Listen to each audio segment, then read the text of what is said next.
প্রিয় শিক্ষার্থীরা, আশা করি তোমরা প্রত্যেকে ভালো আছো। Lakers public school and college থেকে আয়োজিত অনলাইন ক্লাসে আমি শামীম আহমেদ, প্রভাষক গণিত বিভাগ। আজ তোমাদের দশম শ্রেণীর উচ্চতর গণিতের স্থানাঙ্ক জ্যামিতির উপর আমরা একটা সৃজনশীল প্রশ্ন সমাধান করব। আমরা ইতিমধ্যে এই স্থানাঙ্ক জ্যামিতির উপর কয়েকটি ক্লাস করেছি। তোমরা যারা ক্লাস করেছো কন্টিনিউ ধারাবাহিকতায়, তারা কিন্তু ক্লাস করে পেয়েছো। ওইটার ধারাবাহিকতায় আজকে স্থানাঙ্ক জ্যামিতির উপর আমি আরেকটি ক্লাস করলাম। প্রত্যেকে বই খাতা কলম নিয়ে বসো এবং এই সৃজনশীল প্রশ্নটা খাতা উঠাও। আমি সমাধান করতেছি, প্রত্যেকে মনোযোগ দিয়ে প্রশ্নের সমাধানটা খাতা উঠে নিল।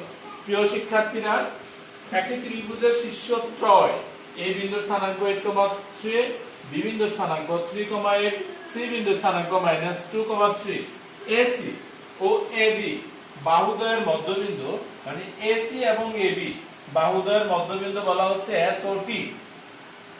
বিসি রেখার ঢাল কত নির্ণয় করতে হবে? দেখাও যে ত্রিভুজ এবিসি একটি সমদ্বিবাহু ত্রিভুজ এবং যার ক্ষেত্রফল 25 বর্গ একক। গতে এ ও বি বিন্দুদ্বয়ের সংযোজক রেখা, এবি বিন্দুদ্বয়ের সংযোজক রেখা এক্স ও ওয়াই অক্ষকে ই ও এফ বিন্দুতে ছেদ করলে ইএফ সরলরেখার সমীকরণ এবং ইএফ এর দৈর্ঘ্য কত তোমাকে নির্ণয় করতে হবে। প্রিয় শিক্ষার্থীরা, আশা করি তোমরা প্রত্যেকে প্রশ্নটি বুঝতে পেরেছো এবং খাতায় উঠিয়ে নিয়েছো। তাহলে প্রথমত আমি বের করব বিসি রেখার ঢাল কতে। কয়ের যখন সমাধান করবা তোমাকে বিসি রেখার ঢাল নির্ণয় করতে বলছে। বি বিন্দুর স্থানাঙ্কটা হলো 3,8 এবং সি বিন্দুর স্থানাঙ্কটা হলো -2,3। তাহলে বিসি রেখার ঢাল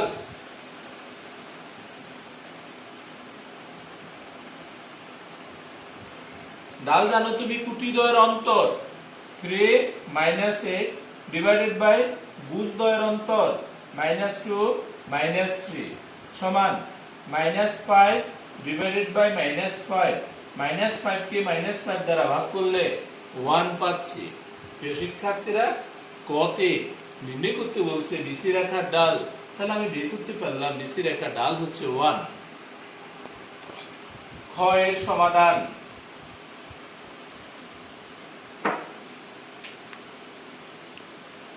প্রিয় শিক্ষার্থীরা, খতে তোমাকে দেখাতে বলেছিল এ বি সি একটি সমদ্বিবাহু ত্রিভুজ। আমরা জানি সমদ্বিবাহু ত্রিভুজ হতে গেলে ওই ত্রিভুজের দুটি বাহুর দৈর্ঘ্য পরস্পর সমান হতে হবে। তাহলে এ বি সি সমদ্বিবাহু ত্রিভুজ এবং এ বি সি ত্রিভুজের ক্ষেত্রফল 25 বর্গ একক, দুটি জিনিস। তাহলে এ বিন্দুর স্থানাঙ্ক 8,3, বি বিন্দুর স্থানাঙ্ক 3,8 এবং সি বিন্দু যার স্থানাঙ্ক -2,3। তাহলে এবি সমান, অর্থাৎ এবি এর মধ্যবর্তী দূরত্ব এবি সমান √, ভুজদ্বয়ের অন্তর 8 - 3 whole square plus 3 - 8 whole square সমান √, 5 স্কয়ার প্লাস -5 স্কয়ার সমান √, 25 প্লাস 25 তার মানে হবে 5√2। বিসি সমান, বিসি মানে বিসি বাহুর দৈর্ঘ্য √, 3 plus 2 whole square plus 8 - 3 whole square সমান √, 3 প্লাস 2 মানে 5 স্কয়ার, 8 থেকে 3 গেলে তাও 5 স্কয়ার সমান 25 প্লাস 25 সমান হবে 5√2। আমি দেখতে পেলাম এবিসি যে তিনটি শীর্ষবিন্দু দেওয়া ছিল সেখান থেকে এবি এর মধ্যবর্তী দূরত্ব 5√2, বিসি এর মধ্যবর্তী দূরত্ব 5√2। একই রকম ভাবে তোমাকে সি এ বের করতে হবে।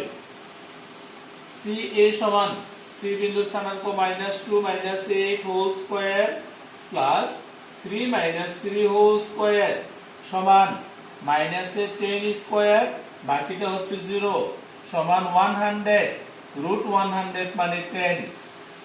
প্রিয় শিক্ষার্থীরা, তোমরা দেখতে পাচ্ছ এ বি সি ত্রিভুজের তিনটি শীর্ষবিন্দু থেকে যখন আমি তিনটি বাহুর দৈর্ঘ্য বের করলাম, এ বি এবং বিসি বাহুর দৈর্ঘ্য সমান পেলাম, সি এ বাহুর দৈর্ঘ্য সমান নয়।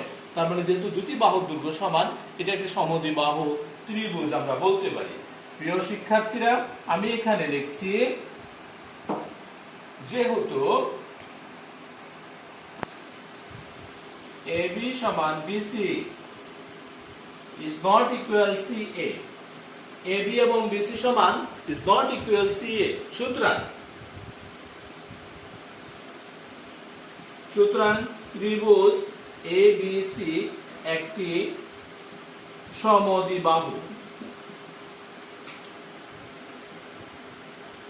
সমদ্বিবাহু ত্রিভুজ।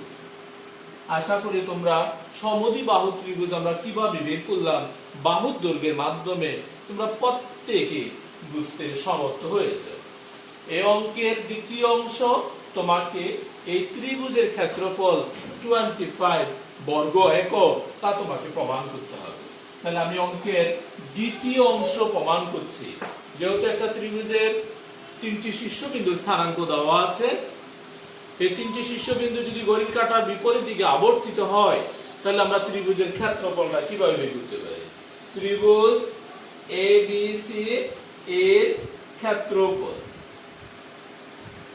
সমান হাফ অফ মডিউলাস A বিন্দুর স্থানাঙ্ক 8, 3, B বিন্দুর স্থানাঙ্ক 3, C বিন্দুর স্থানাঙ্ক -2, 3, রিপিট হবে আবার শুরুতে যে বিন্দুটা ছিল ওই বিন্দুটা, সমান হাফ অফ ফার্স্ট ব্র্যাকেট 8 এর সাথে 8 যদি গুণন করা হয় 64 প্লাস 3 into 3 মানে 9 প্লাসে মাইনাসে -6, তারপরে -9 মাইনাসে প্লাসে প্লাস 9 মাইনাসে মাইনাসে প্লাস 8 দ্বিগুণে 16 মাইনাসের হবে 3 8 24 সমান হাফ অফ, তুমি দেখো যদি আমরা এখান থেকে যোগ করি তাহলে কোন কোন মানটা যোগে 64 প্লাসের 9 প্লাসের 16 এই তিনটা মান প্লাসের আছে, আর মাইনাসের হলো এখানে 24 আর 6 30 মাইনাসের 39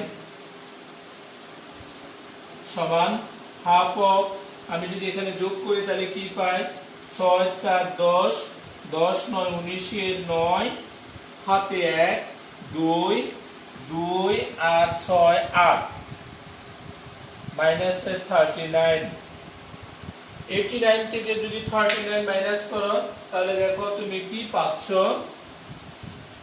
89 থেকে যদি তুমি 39 মাইনাস করো সমান হাফ অফ কত পাবা 035 50 সমান হচ্ছে 25, যেহেতু এটা ত্রিভুজ ABC এর ক্ষেত্রফল 25 বর্গ একক। আবার প্রশ্নে খ নম্বরে বলেছিল যে ত্রিভুজের ক্ষেত্রফল 25 দেখাতে যা দেখানো হলো, অর্থাৎ প্রিয় শিক্ষার্থীরা, খ নম্বরে তোমাকে দেখাতে বলেছিল প্রথমত এটা সমদ্বিবাহু ত্রিভুজ, আবার দেখাতে বলেছিল এই ত্রিভুজের ক্ষেত্রফল 25 বর্গ একক, যা আমি এখানে করলাম। তোমরা প্রত্যেকে আশা করি বুঝতে পেরেছো এবং খাতায় উঠিয়ে নিয়েছো। শিক্ষার্থীরা, এবার গ নাম্বার প্রশ্নটা তোমরা শুরুতে দেখেছিলা A এবং B এর সংযোজক রেখা, A এবং B যে বিন্দু আছে বিন্দুদের সংযোজক রেখা x এবং y অক্ষকে যদি E এবং F বিন্দুতে ছেদ করে তাহলে EF সরলরেখার সমীকরণ কত বের করতে হবে এবং EF এর দৈর্ঘ্য কত আমাদেরকে বের করতে হবে। তাহলে শিক্ষার্থীরা, প্রথমত তোমাকে A এবং B এর সংযোজক রেখার সমীকরণ নির্ণয় করতে হবে। তাহলে AB সরলরেখার সমীকরণ,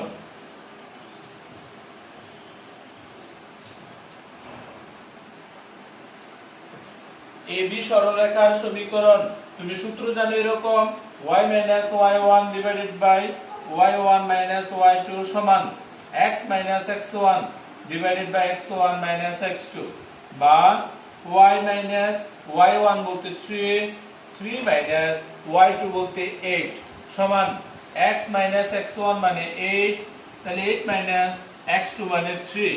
প্রিয় শিক্ষার্থীরা, A এবং B বিন্দুর জন্য A বিন্দুতে প্রথমটা x1 y1 x2 y2 সে ফিগার নিয়ে আমি সরলরেখার সমীকরণ লিখলাম।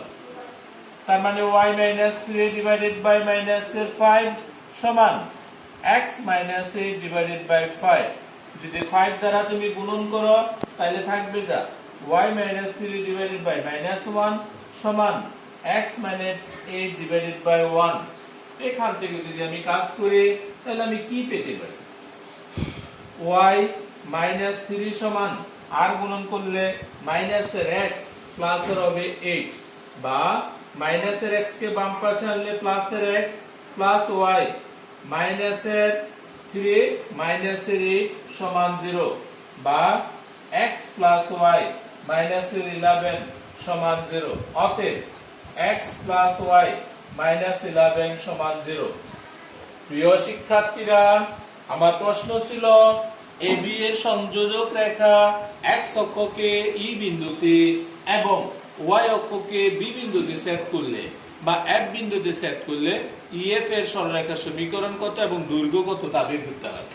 আমি যদি এখান থেকে কাজ করি x প্লাস y সমান লেখা যাবে 11, x প্লাস y সমান 11, মাইনাস এর 11 কে ডান পাশে নিলাম, প্লাস এর 11 হলো,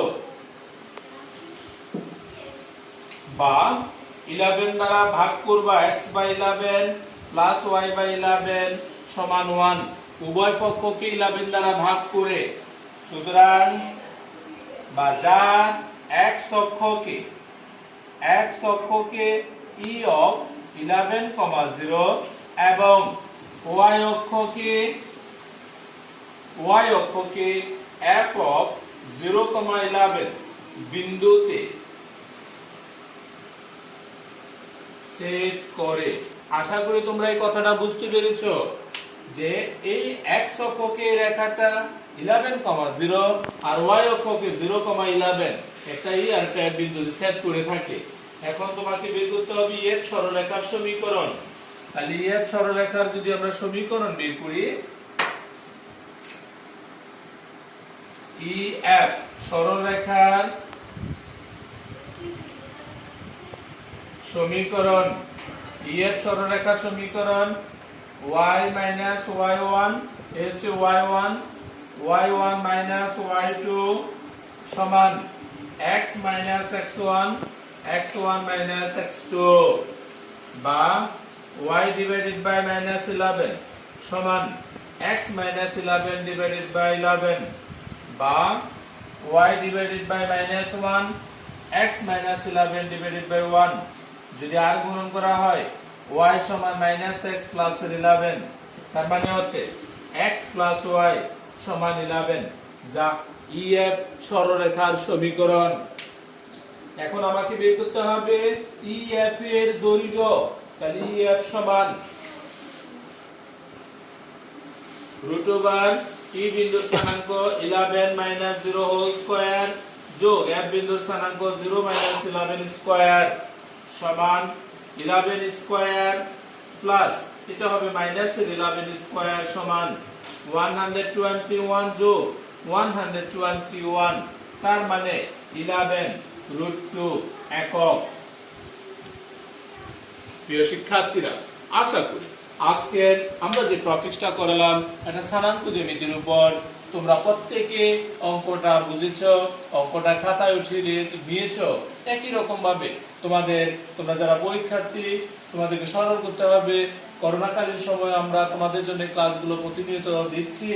একই রকম অঙ্ক অন্যান্য তোমরা প্র্যাকটিস করো, আশা করি অন্য অঙ্কগুলো স্থানাঙ্ক জ্যামিতি তোমরা পারবে। ধন্যবাদ সবাইকে।